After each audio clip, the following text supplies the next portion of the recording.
Olá, aluno! Bem-vindo ao nosso canal Fundamentos Aulas Online. E na aula de hoje vamos resolver a prova aplicada no ano de 2018 no concurso para aprendiz de marinheiro. Essa prova ela é composta de 50 questões, 20 de português e inglês e 30 de matemática e ciências, que é física e química. Nessa resolução eu vou não só resolver a prova, mas vou fazer comentários pertinentes a cada assunto que foi cobrado nessa prova. Por isso, então, eu vou dividir essa solução em partes, ok? Porque a gente aqui vai comentar cada assunto abordado. Então, isso vai servir para você como uma revisão, ok? A melhor maneira da gente estudar para concurso é fazendo provas antigas, anteriores. Okay? Então é isso que a gente vai fazer aqui, a gente vai comentar, vai resolver. Se você tiver uma dúvida, coloque aí nos comentários, ou se não entendeu algum assunto, se você quer que eu faça o comentário de algum assunto pertinente a essa prova, coloque aí no canal, dê sugestões, se inscreva, dê o seu like e para a gente poder aqui continuar esse trabalho, ok? Então, vamos para a solução da prova.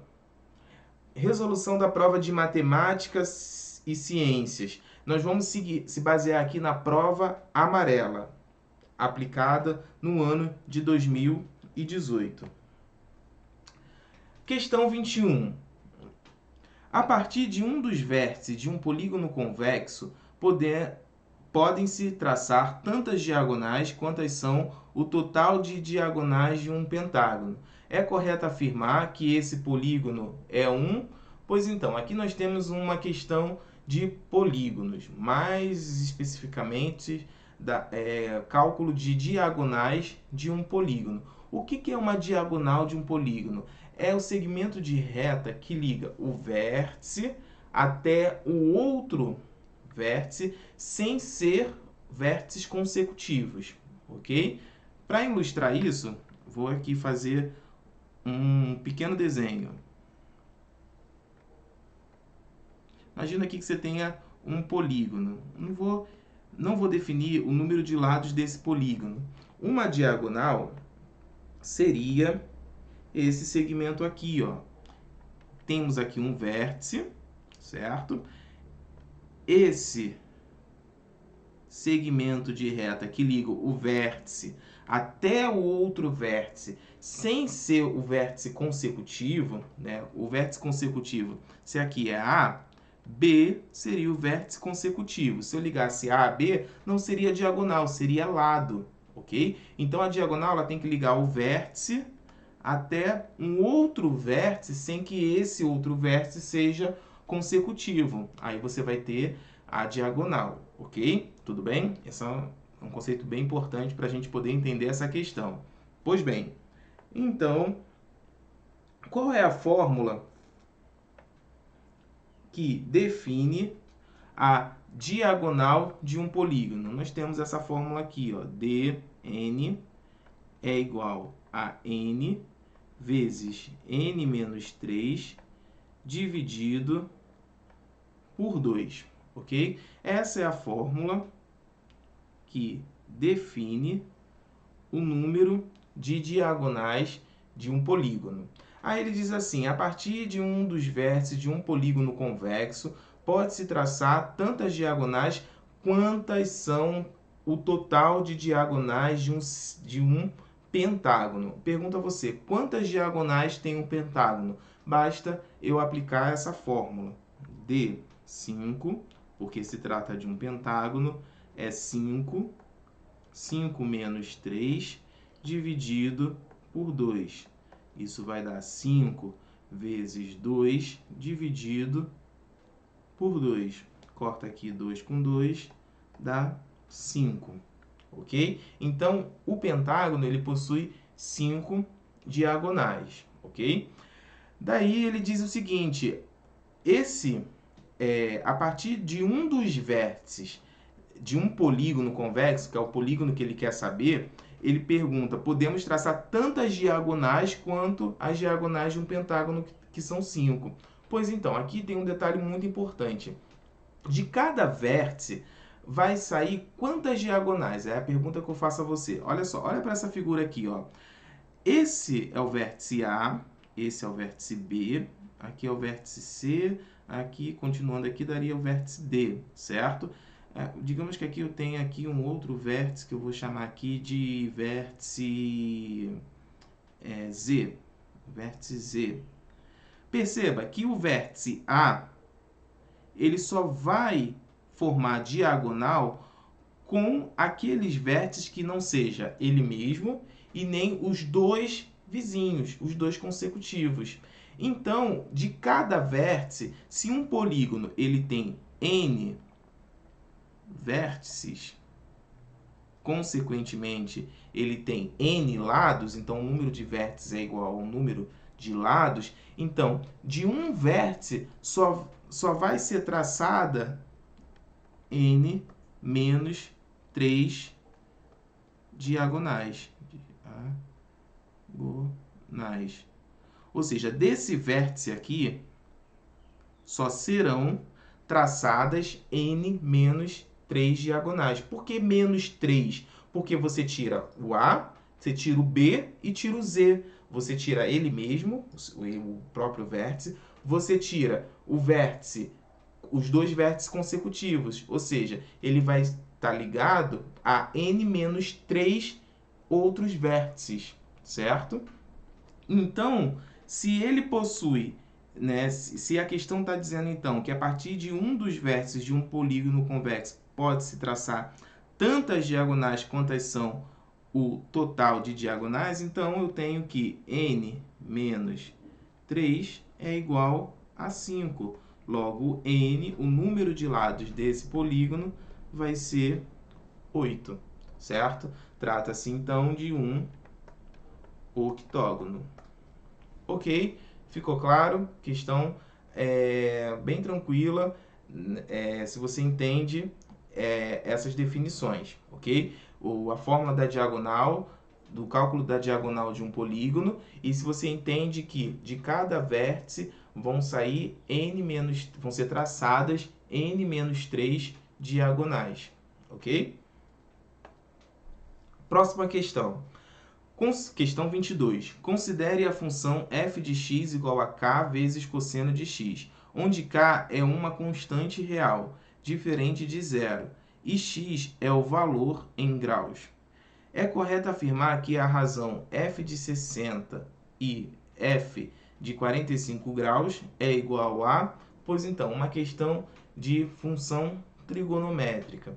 Então, ele diz o seguinte, que f de x é definido por k cosseno de x. Daí ele me pergunta quanto equivale a razão. Razão é a divisão entre cosseno de 60 sobre cosseno sobre f de 45 graus, ok? Pois então, a gente tem que ter em mente os valores trigonométricos, né, de seno, cosseno, tangente, dos ângulos de 45, 30 e 60. Esses ângulos a gente tem que saber de cor. Existe um macetezinho para a gente então decorar os ângulos, né? Eu vou colocar aqui de vermelho do lado. Então, você tem lá 30, 45 e 60. Aí você tem lá o seno, o cosseno e a tangente. A regra é a seguinte: 1, 2, 3, 3, 2, 1, tudo sobre 2, dividido por 2, e raiz do numerador. Só que raiz de 1 é 1, então não coloco raiz. Raiz de 2, raiz de 3, raiz de 3, raiz de 2 e raiz de 1 é 1, não preciso pôr, ok? Então a regra é essa: 1, 2, 3, 3, 2, 1, tudo sobre 2 e raiz do numerador. E a tangente? A tangente, a gente sabe que por definição, tangente de um ângulo é igual ao seno sobre cosseno, ok? é a divisão entre seno e cosseno. Então, a tangente aqui vai calculando a razão, vai dar raiz de 3 sobre 3, 1 e raiz de 3. Então, esse quadrinho aqui, a gente tem que memorizar para a prova, ok? Pois bem, daí ele pergunta qual então é a razão entre esses valores. Então, a gente vai substituir na função k vezes cosseno de 60 dividido por k vezes cosseno de 45. Daí, ó, corta k com k, eu vou ter então cosseno de 60, olhando lá na minha tabela, é 1 sobre 2. E cosseno de 45, cosseno de 45 é raiz de 2 sobre 2. Então, pego o primeiro e multiplico pelo inverso do segundo, ok? Na divisão de fração, a gente pega a primeira fração e multiplica pelo inverso da segunda. Corto aqui o 2 com 2 e a resposta vai ser 1 sobre raiz de 2. Sempre que você tiver radical no denominador, você tem que racionalizar. E a racionalização é feita da seguinte forma. Você vai multiplicar por raiz de 2, tanto em cima quanto embaixo. Raiz de 2. Por que tanto em cima como embaixo? Porque você não vai alterar o valor, ok? Da fração. Então, você vai ter raiz de 2. Raiz de 2 vezes raiz de 2 dá 2, ok? Então, a resposta é a letra A. Letra A é a solução, ok? Tudo bem? Então, aqui uma questão sobre trigonometria, né? Você deveria estar sabendo os valores de seno e cosseno, mais especificamente o cosseno desses ângulos, né? E calcular ali a razão, ok? Questão 23. Observe a figura abaixo. Aí você tem duas torneiras, A e B, e tem um ralo. Uma piscina se utiliza das duas torneiras e do ralo da figura acima para a manutenção do seu nível de água. A torneira B, aberta sozinha, enche a piscina em 6 horas. E a torneira A, também sozinha, enche a piscina em 4 horas. Caso a piscina esteja cheia e o ralo a esvaziará num tempo T. Ok. Num certo dia, o piscineiro, estando a piscina vazia, abriu as duas torneiras, porém esqueceu de fechar o ralo, constatando posteriormente que a piscina ficou completamente cheia. Nessas condições, em 12 horas. Certo. Sendo assim, é correto afirmar que essa piscina, com as duas torneiras fechadas e o ralo aberto, estando totalmente cheia, necessitará de T horas para esvaziá-la, sendo T igual a... Pois bem, a primeira leitura é aquela leitura para a gente poder se situar, saber qual é o assunto pertinente a essa questão. Então, aqui ele está falando a respeito de torneiras que estão enchendo um tanque, e o ralo que está esvaziando. Daí ele diz que a torneira AB ela demora no tempo de aqui, ó, 6 horas para encher o tanque, ou a piscina, né? A torneira A 4 horas para encher a piscina. E aí ele pergunta o ralo, vou botar assim o R de ralo, ele quer saber o tempo que o ralo, horas, para esvaziar sozinho, ele sozinho, operando sozinho, o tempo que ele precisa para esvaziar o ralo, ok? Temos aqui uma fórmula que é o seguinte, a vazão. Vazão é igual ao volume sobre tempo. O que significa a vazão? Vazão é a velocidade com que a torneira, né, ou o ralo enche ou esvazia a piscina, ok? Essa é uma variável muito importante nesse problema, a vazão. E a gente tem aqui que o volume, trocando aqui as variáveis, é igual a vazão vezes o tempo, ok? Então, eu vou usar esses conceitos aqui para, então, resolver essa questão. Logo, eu posso calcular a vazão, eu vou chamar de Q. O volume eu vou chamar de V e o tempo T, ok? Então, nós temos o seguinte. A vazão Q da torneira B é o volume da piscina, porque ela sozinha enche a piscina em 6 horas, ou seja, litros por hora. Digamos que o volume da piscina esteja medido em litros. Então, ela demora V sobre 6 litros por hora. Essa é a vazão da piscina. A vazão da torneira A, que vai ser V sobre 4 litros por hora, e a vazão do ralo, que eu não sei, que é V sobre T, litros por hora. Lembrando que o ralo, ele subtrai o volume da piscina, certo? Então, ele disse aqui que, num certo dia, o piscineiro, estando a piscina vazia, abriu as 2 torneiras, porém esqueceu de fechar o ralo, constatando posteriormente que a piscina ficou completamente cheia nessas condições em 12 horas. Então, o que aconteceu? No certo dia, eu vou até desenhar aqui a piscina. Imagina que aqui é a piscina. Aqui você tem a torneira B e a torneira A.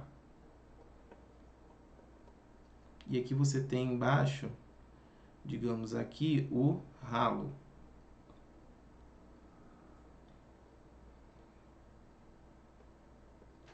O ralo. Então, ele deixou...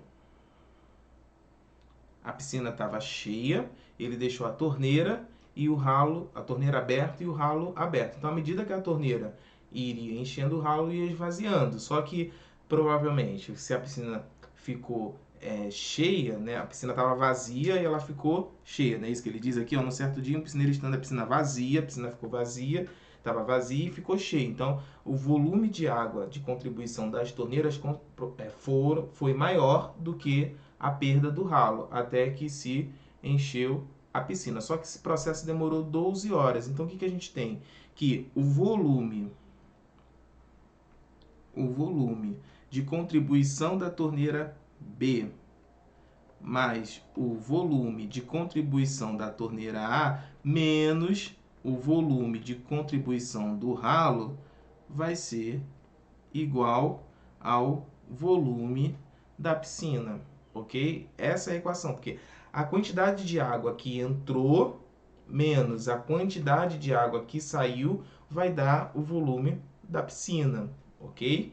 Tudo bem? Então, qual foi o volume da contribuição da torneira B? A gente sabe aqui, ó, que volume é igual a vazão vezes o tempo. E ele disse que demorou 12 horas. Então, vazão V sobre 6 vezes 12, mais V sobre 4 vezes 12, menos V sobre T vezes 12, é igual ao volume da piscina, ok? Perceba que você, nessa equação, você tem V nos 4 termos. Então, você pode dividir tudo por V. Logo, aqui, você vai ter o corta-se V, e você vai ter 12, 2, mais 3, menos 12 sobre T é igual a 1, que é o volume da piscina, ok? Daí, 5 menos 12 sobre T é igual a 1, ok? Vou fazer aqui na lateral, que eu acho que isso, para vocês então aí todos visualizarem. Daí, passa para cá, vai ficar 12 sobre T igual a 4. T é igual a 12 dividido por 4, que é igual a 3. Então, 3 horas é o tempo em que o ralo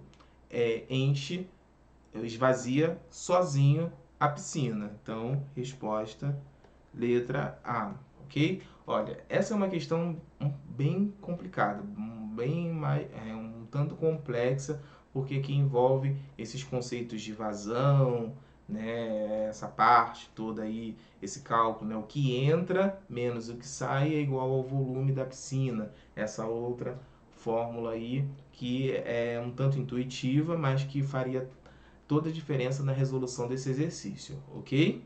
Então aqui resposta letra A.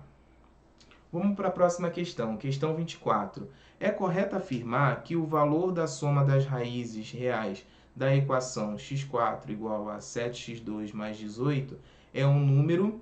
Pois bem, aqui é uma questão que versa sobre equação biquadrada, ok? Por que biquadrada? Porque o termo é x4, certo? Ela é como se fosse elevada ao quadrado duas vezes. A gente chama que é biquadrada, ok? Então, vamos lá. Então, aqui a gente tem ó, x4 igual a 7x2 mais 18. Vamos, então, ajeitar essa equação para a gente poder, então, resolvê-la. x4 menos 7x2 menos 18 igual a 0, ok? Como é que a gente resolve uma equação biquadrada? A gente chama uma outra incógnita, x2 igual a p, por exemplo, uma outra incógnita. E a gente abaixa o grau da função, da equação. Então, faz a substituição.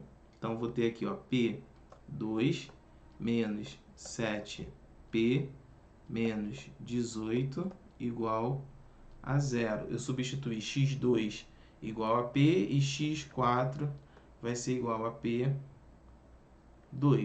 ok? Tudo bem? Basta elevar aqui ao quadrado e você vai ter x4 igual a p2.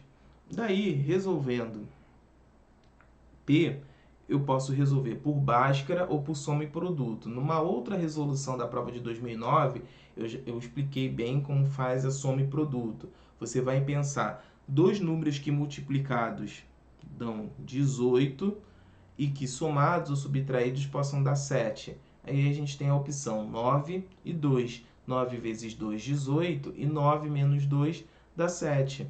Então, a gente escreve, faz a fatoração menos 9 e p mais 2. Por que mais? Porque menos 9 vezes mais 2 dá menos 18. E menos 9 mais 2 vai dar menos 7. Então, um tem que ser negativo e o outro tem que ser positivo. Então, aqui vai dar p igual a 9 e p igual a menos 2. Quando eu Pois bem, aqui eu achei o valor de p, mas não é o p que eu quero achar o valor de x. Então, eu volto aqui e faço a substituição. x2 igual a 9, que é igual a p, e aqui ó, x2 igual a menos 2. Só que ele disse lá no enunciado que a soma das raízes, o quê? Reais soma das raízes reais. E aqui, ó, x ao quadrado igual a menos 2 não é um número real. Não existe essa solução nos números reais, ou seja, não existe nenhum número que elevado a 2D negativo. Então, essa solução eu corto porque não existe nos reais, existe nos complexos, mas nos reais não. Então, aqui x vai ter que ser igual a mais ou menos 3, ok? Daí ele pergunta, é correto afirmar que o valor da soma das raízes, pois bem, se uma raiz é mais 3 e outra é menos 3, a soma vai ser 0, ok? E já era previsível que desse esse valor 0. Por quê? Porque uma equação biquadrada, ela sempre vai ter como resposta valores simétricos, um positivo, outro negativo. Em somando, vai dar 0, ok? Mas eu fiz questão de mostrar isso aqui para fazer todas essas considerações, ok? Daí ele pergunta, é um número primo? Não, 0 não é um número primo. Ok? Primo, o único primo par que temos é o 2, daí 3, 5. O que é um número primo? É aquele que possui somente dois divisores, um 1 e ele mesmo, ok? 0 não é primo. É um divisor? Não, 0 não é um divisor. O único número que é divisor de todos os números é o número 1, ok? É um múltiplo? Sim, 0 é múltiplo. O que é um múltiplo? Múltiplo são todos os resultados da multiplicação daquele número por todos os naturais. Por exemplo, eu pego 5. Quais são os múltiplos de 5? Aí eu faço 5 vezes 0, 0. 5 vezes 1, 5. Então, 5 é um múltiplo de 5. 5 vezes 2, 10. Então, 10 é um múltiplo de 5. 5 vezes 3, 15. Então, 15 é um múltiplo de 5. Ok? É o produto, é o resultado da multiplicação daquele número por todos os números naturais, são os múltiplos. O zero sempre vai ser múltiplo de qualquer número, ok? Então, letra C, certo? Divisor não, o zero não é divisor, o 1 que é o divisor, ok? Tudo bem? Então, letra C. Questão 25. Se a soma dos quadrados das raízes da equação, aí ele te dá lá a equação, é igual a 29, é correto afirmar que o valor de P2 é um múltiplo de... Questão também bem interessante.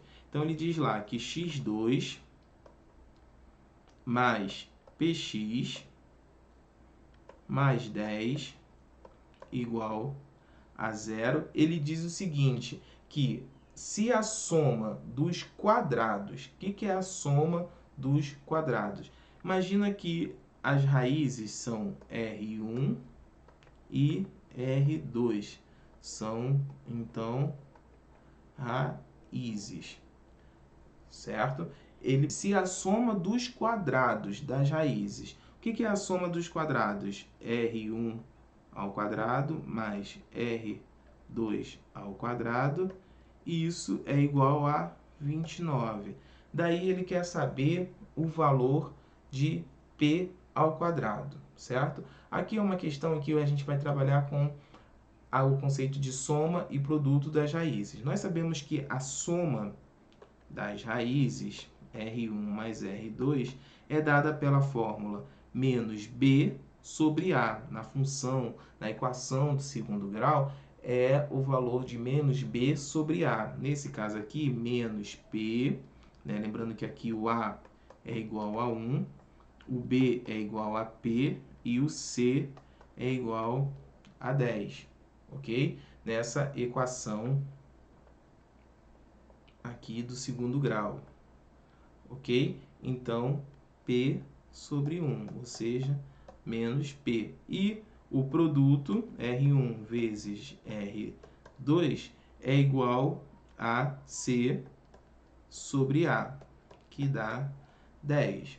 Tudo bem? Daí ele quer saber o valor de P. Aqui a estratégia para você resolver essa questão é você pegar a soma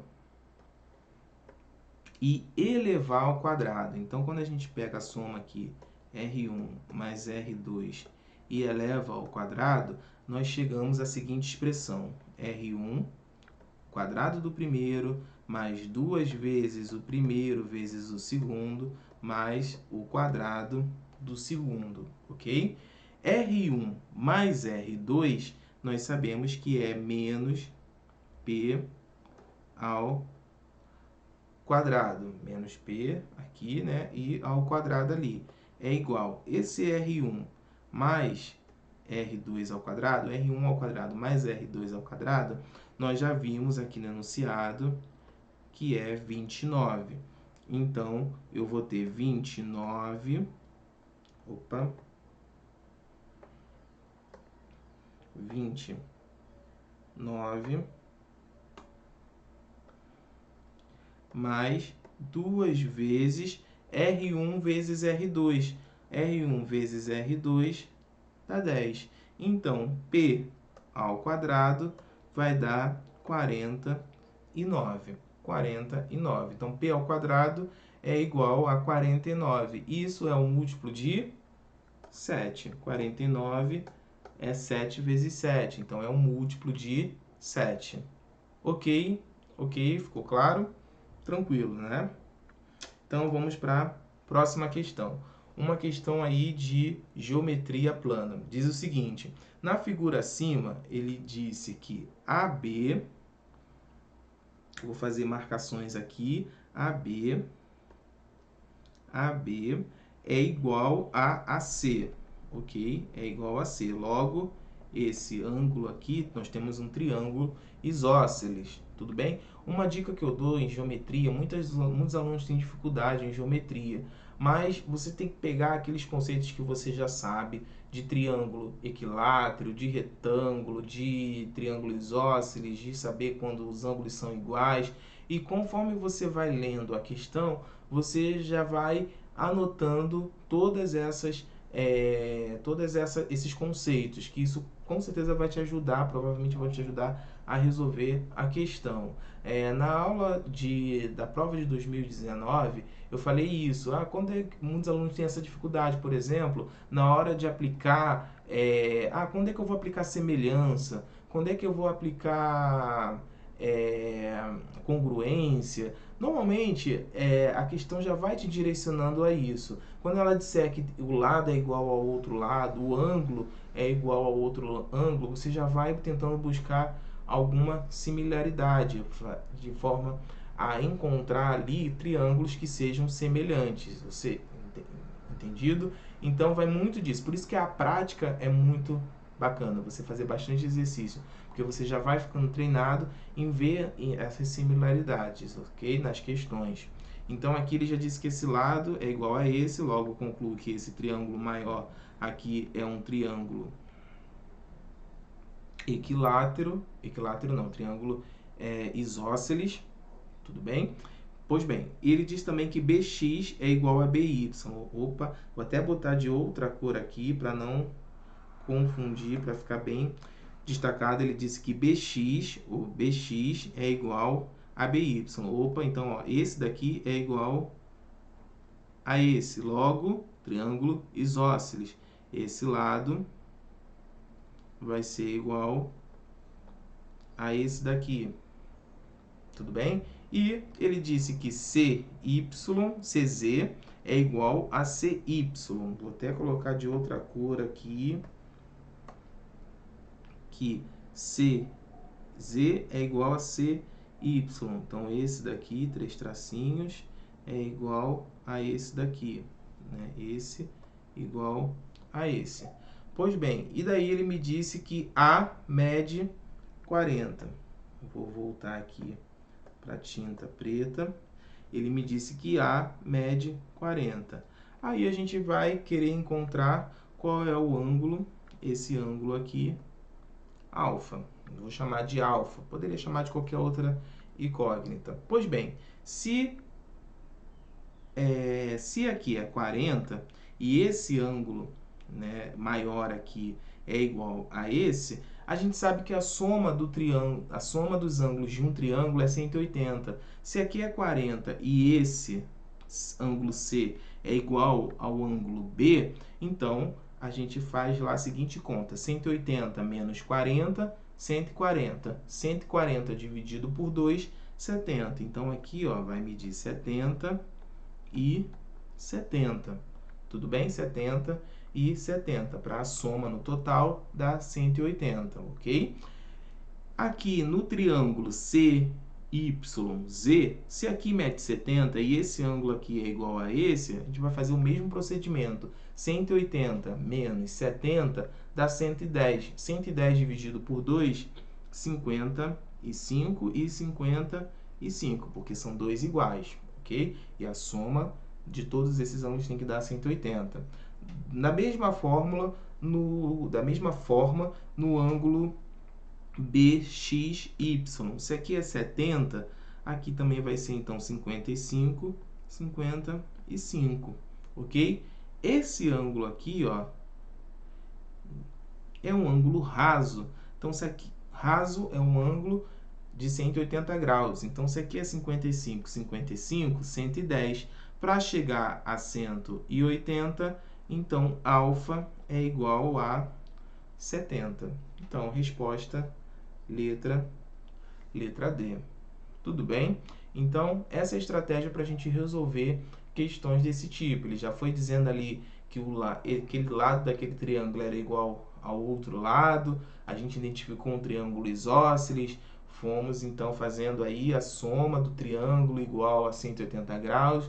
E aí a gente descobriu todos os ângulos aí pertinentes nessa figura geométrica, ok? Então, vamos para a próxima questão. A área do trapézio da figura acima é 12. Então, ele disse aqui que a área desse trapézio é 12. Desse trapézio aqui é 12. Considere o segmento EC. Então, esse segmento aqui, EC, mede 4. CD mede 2. E GH mede 2 R's. Ok. Considere ainda que os pontos CG e H são pontos de tangência e R é o raio do semicírculo sombreado. Ok. Aqui é raio, beleza. Sendo assim, é correto afirmar que a área do semicírculo sombreado é igual a... Então, ele quer saber a área dessa semicircunferência, ok?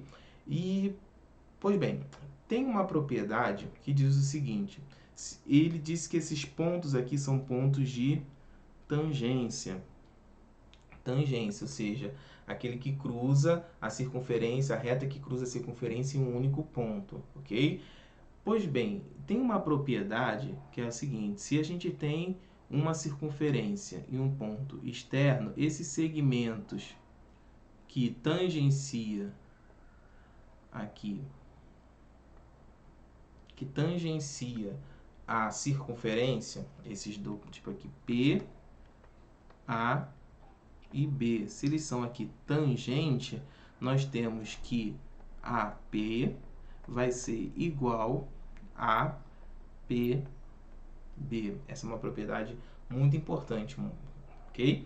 Então, são iguais, esses segmentos aqui são iguais, visto que aqui tangencia, A e B tangencia a circunferência. Então, se aqui mede 2, aqui também vai medir 2. Se aqui mede 4, aqui também vai medir 4, ok? Logo, ele me disse que a área do triângulo é 12. Qual é a área do triângulo? Não, desculpa, do trapézio. Qual é a área do trapézio? A área do trapézio nós sabemos que é base maior, que é 4, mais base menor, que aqui é 2, vezes a altura, que é 2R, sobre 2. Isso é igual a 12. Então, ó, corta aqui, 6R igual a 12. R igual a 2. Daí ele quer saber a área dessa semicircunferência. A área ele quer saber, sendo assim, é correto afirmar que a área do semicírculo sombreado. A área do semicírculo sombreado. Então, a gente sabe que a área da circunferência é πr ao quadrado. ou seja, a área da circunferência é π vezes 2 ao quadrado, que dá 4π, certo? Só que isso é a área de toda a circunferência, ele quer a área da metade da circunferência. Logo, a área do semicírculo vai ser do semicírculo vai ser 2π, vai ser a metade, ok? Tudo bem? Então, a resposta, letra B. Sendo assim, é correto afirmar que a área do semicírculo sombreado é igual a 2π, ok? Letra B. Tudo bem? Então, pessoal, nesse bloco resolvemos as 7 primeiras questões da prova de exatas, matemática e ciências. No próximo bloco, daremos continuidade à resolução dessa prova, ok? Até logo!